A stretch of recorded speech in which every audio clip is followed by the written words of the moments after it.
খোলো খোলো।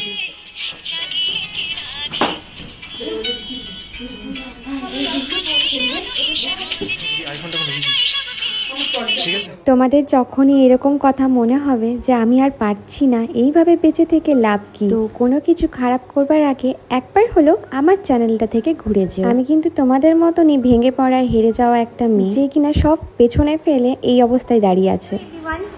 আজকের ভিডিওটা এখান থেকে শুরু করছি। আমি এখন যাবো একটা জায়গায়, তো সেই জায়গাটা কোথায় সেটা জানতে পারি। এখন আমি রেডি হয়ে গেছি, প্রীতম বাড়িতে নেই। প্রীতম হয়তো কাজের ওই দিক থেকেই চলে যেতে পারে, আর আমি অর্ক এখন এই দিক থেকে বেরিয়ে যাচ্ছি। আমি আজকে এই কুর্তিটা পরেছি, কেমন লাগছে আমাকে জানিও। পরার ইচ্ছা ছিল অনেকদিন ধরে। বলতে পারো এই দুর্গাপুর থেকে যে আসানসোলের জার্নিটা আছে, এটা আমি কোনো ক্লিপই নিতে পারিনি, কারণ ওয়েদার এতটাই খারাপ ছিল আর আমি করে ফেলেছিলাম প্রচণ্ড পরিমাণে লেট। আমার স্টুডিওতে পৌঁছানোর কথা ছিল 10টার মধ্যে, কিন্তু আমি পৌঁছেছিলাম হচ্ছে প্রায় 12টার মধ্যে, মানে 15 মিনিট 20 মিনিট 1 ঘন্টা এদিক ওদিক মানা যায়। কিন্তু আমি তো আমি সব জায়গাতে আগেও লেটে পৌঁছাতাম, এখনও লেটেই পৌঁছাই, সে আর কি করা যাবে।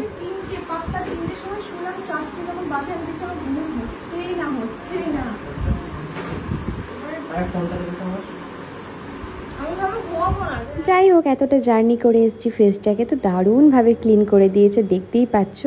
আর এইখানে একটা মজা দেখো, এখানে পরানো হচ্ছিল লেন্স। এর আগেও আমি লেন্স পরেছি, বাট এখানের রিয়াকশানটা এত সুন্দর এসছে, আমি তো চোখ বন্ধ ছিল, কিন্তু পরে যখন ভিডিওটা এডিট করছে আমি তো খুব হেসেছি। আমাকে বলেছে চোখ এদিক ওদিক করতে, কিন্তু আমি তো এখানে মুখ এদিক ওদিক করছি।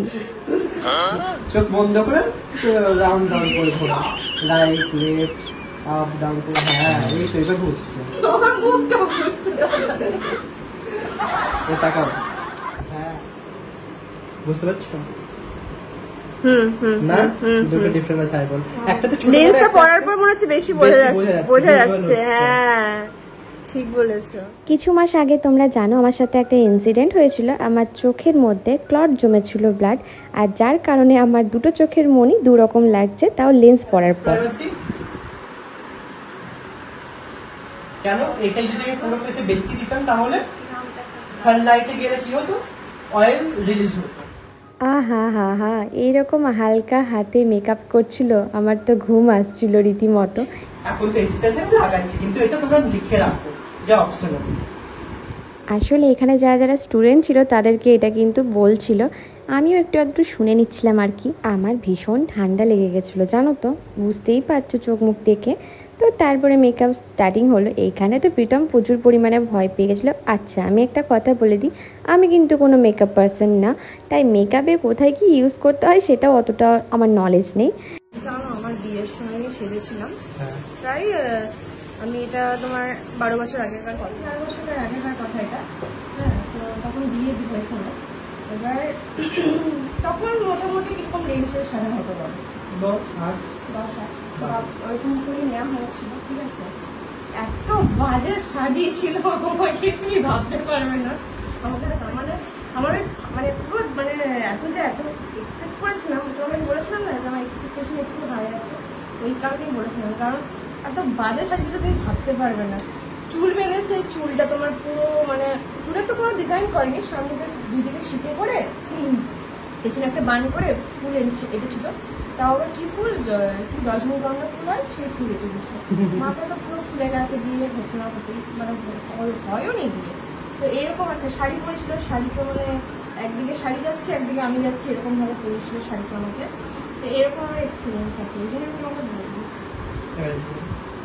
মেকআপ মানে যে মানে অন্যকে পুরো চেঞ্জ করে দিয়ে ভূতের মতো সাদা ফর্সা করে দেওয়া, একদমই নয়। মেকআপ মানে ওর সৌন্দর্যটাকে ফুটিয়ে তোলা, জাস্ট একটা লেয়ার। তো অনেকেই করে যে মেকআপ মানে যে পুরো মানুষটাকে চেঞ্জ করে দেয়, অনেকটা ফর্সা করে দেয়, ওর গায়ের রংটা হয়তো চাপা কিন্তু ফাউন্ডেশন দিয়েই ফর্সা করে দেয়। এটা মেকআপ নয়, মেকআপ জাস্ট একটা লেয়ার, ওর সৌন্দর্যটাকে একটা লেয়ার ফুটিয়ে তোলা। তো এটা তোমরা একটু ধ্যান রেখো, আরো সুন্দর লাগবে মেকআপটা, তোমার কাজটা। বেশি ফর্সা করার মানে ফর্সা করা যায়, তোমরা যাবে যে বেশি ফর্সা করবো, ওটা অনেকটা উগ্র লাগে দেখতে। সাপোর্টিভ লেয়ার দিলে ফাউন্ডেশন কতটুকু লাগছে, একদম কম। একদম যে বেশি দিতে হবে, একদমই রং ফাউন্ডেশন দেবে তত মেকআপ লং লাস্টিং হবে। বাড়িতে ভীষণ বড় কনফিউশন নিয়ে গেছিলাম যে আমার এই শর্ট হেয়ারে কি আর লুক হবে। তোমরা তো খুব ভালো করে জানো আমার চুলটা কতটা বড় ছিল। চুলটা আমার কেটে ফেলার পর আমার কনফিডেন্স লেভেলটা অনেকটা ডাউন হয়ে গেছে, সেটা তোমরা অনেকেই জানো যারা আমাকে খুব ভালোবাসো। আমি জানো তো তোমাদের মতনই দুর্বল, মানে মন মানসিকতার দিক থেকে আমিও মানুষ, তো আমিও দুর্বল। আমাকে কেউ যখন একটু আঘাত করে আমারও কষ্ট হয়, আমারও খারাপ লাগে। उसको मुझे फेस में अप्लाई करना है, चाहे तुम 2 बार करो 3 बार करो, लेकिन एक बार में नहीं। स्माइल।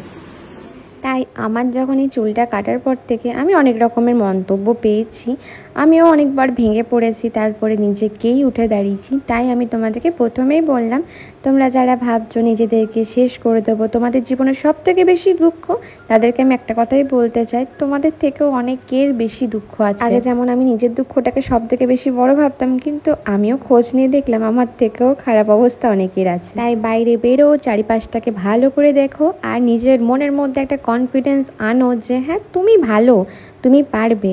তোমাদের আর 5টা মেয়ের মতো আমিও ছিলাম, কিন্তু হঠাৎ করে কেন জানি না আমার ছেলে হওয়ার পর থেকে আমার একটা কনফিডেন্স বা মনে জোর এসেছিল যে না, আমার জীবনটা আমাকে আমার জীবনটা ভালো করে বাঁচতে হবে। আমি কেন আমার জীবনটা কারোর হাতে তুলে দেবো, তাও এমন কারোর হাতে তুলে দেব যে আমার জীবনটাকে ধ্বংসই করে দেবে। এত সুন্দর একটা জীবন পেয়েছি আমি। তো দেখো এখানে আমার আই মেকআপটা চলছে। যখন আমার অনেক বড় চুল ছিল আমাকে অনেকেই বলেছিল আমাকে সাজাবে মডেল হিসাবে, তো তখন আমি কোনোদিনও হ্যাঁ বলিনি। তার একটা রিজন ছিল, কারণ আমি খুব একটা মেকআপ, বললাম না তোমাদেরকে আমি খুব একটা মেকআপ পার্সন না, আমি খুব একটা পছন্দও করি না সাজগোজ করতে। না একটু ভুল বললাম, সাজগোজ করতে পছন্দ করি না এটা একদম বলবো না, সাজগোজ করতে বেশ ভালোই বাসি, কিন্তু খুব ডিপ মেকআপটা আমি পছন্দ করি না। বাট ও আমাকে বলেছিল একদম হালকার উপর দিয়ে, আমাকে একদমই দেখবে ভিডিওর প্রথমেই ও বলেছিল যে সাজগোজ করা মানে মেকআপ করা মানে তোমাকে পুরোপুরি চেঞ্জ করা না, তোমার সৌন্দর্যটাকে ফুটিয়ে তোলা। হ্যাঁ, তবে একটা কথা ঠিক যে আমি নিজেকে সুন্দরী বলছি না, তোমরাই আমাকে বলো যে বৃষ্টিদি তোমার মুখটা ভালো, আর তোমরা যেই আমার মধ্যে ভালোটুকু খুঁজে নাও, আমাকে ভালোটা বলো, এটাই আমার কাছে অনেক। দেখো খুদ ধরতে তো সবাই পারে, কিন্তু সব মানুষের মধ্যে থেকে একটু ভালো খুঁজে নেওয়াটা কিন্তু সবাই পারে না। যাই হোক, এখানে আমার মেকআপ ডান বলতে পারো এক প্রকার, মানে আই মেকআপ ডান, সবই ডান। এখানে শুধু লিপস্টিকটা এবার পরে নিলেই হবে। তো এখানে সবাইকে জিজ্ঞেস করছিলো যে কী কালারের লিপস্টিক দিলে ভালো লাগবে। অ্যাকচুয়ালি এটা ক্লাস চলছিল, তো আমি ওই মডেল হিসাবে গেছিলাম একটুখানি। বাট আমি একটা কথা বলি, এই স্টুডিওতে গিয়ে যে আমি কী মজা পেয়েছি আমি বলে বোঝাতে পারবো না।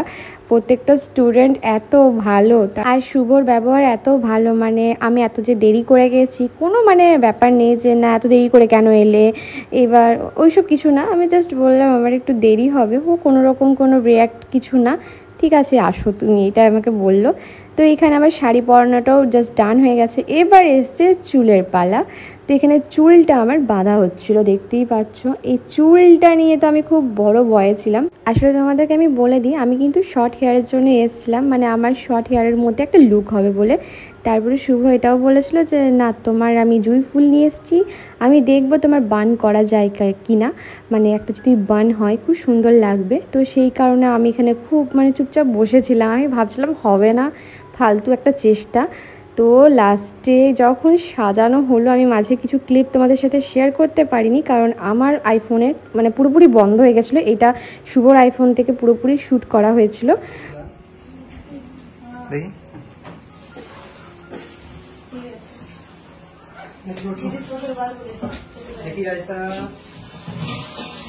হ্যালো, হোয়াটসঅ্যাপে পাঠালাম, দেখ দিদাকে দেখতে বল।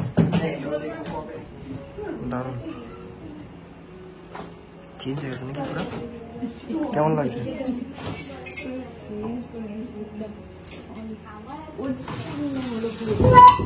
বলেছিল যে তোমার সুন্দর লাগবে, তার সত্যি লাগছে, অনেস্টলি বলছি। আমি তো প্রথম থেকেই কনফিউজ ছিলাম, কিছু কি কিনে রাখতে হবে ওর জন্য।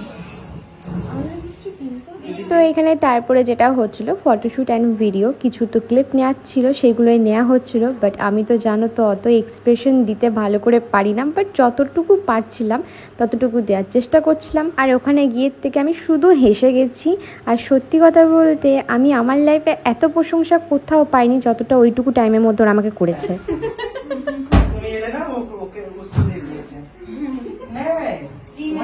আসলে প্রথমবার মডেল হিসাবে গেছিলাম, মানে আমার একটা ভয় তো কাজ করছিল যে কিরকম কি করতে পারবো না পারবো। মেকআপ ডান আমাদের, সুন্দর সাজিয়ে যে খাবার খাচ্ছি।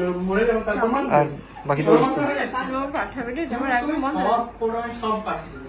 আমি যেগুলো করেছি সেগুলো পাঠিয়ে দেবো। না আমাদের ফোনটা আপডেট করতে হলে তো আমরা টাইম পাচ্ছি না। एक बॉटल फ्रिज से लेके आना बस। চাউমিন খাচ্ছি। সকাল থেকে কিছু খাওয়া নেই, চাউমিন খাচ্ছে। ना दिखा मुझे टान Bright। इससे बड़ा कंटेंट ছিল বলছে কি দড়ির মতো চামড়া। আচ্ছা এই নাটকটা একটু ছবি তোলো। তোমাদেরকে আমি বললাম না শাড়ি পরার পর থেকে একটা ভিডিও আমি করতে পারিনি, তো এখানে আমি শুভকে ওইটাই বলছিলাম যে আমি কিন্তু তোমার ফোন থেকে শ্যুট করছি। ও কিন্তু ফোনটা আমাকে দিয়েই দিয়েছিল বলতে পারো। আবার আমি ওকে বলছিলাম আমি এগুলো সব পরে চলে যাচ্ছি, আমি কিন্তু আজকে আর দিচ্ছি না, ওগুলো দিয়ে আর কি হবে, মানে ও বলছে হ্যাঁ চলে যাও কোনো প্রবলেম নেই। ও তো তারপরে বেরিয়ে যাবে, মানে শুভ আজকে আবার একটা পার্টি মেকআপ আছে মা, ও মানে ও আমাকে পুরো টাইমটা দিয়েছে। ও আমাকে বলেছিল যেহেতু অনেকটা দেরি হয়ে গেছে হয়তো মাঝখান থেকেও থাকতে পারবে না, বাট ও পুরো টাইমটা কিন্তু আমাকে দিয়েছে।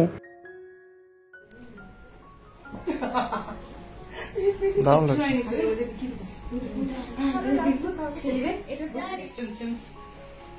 একটা দাও ফোনটাকে ঢুকিয়ে আইফোনটাকে ঢুকিয়ে দিস, আমার চল ঠিক আছে? খোলো তুমি খোলো।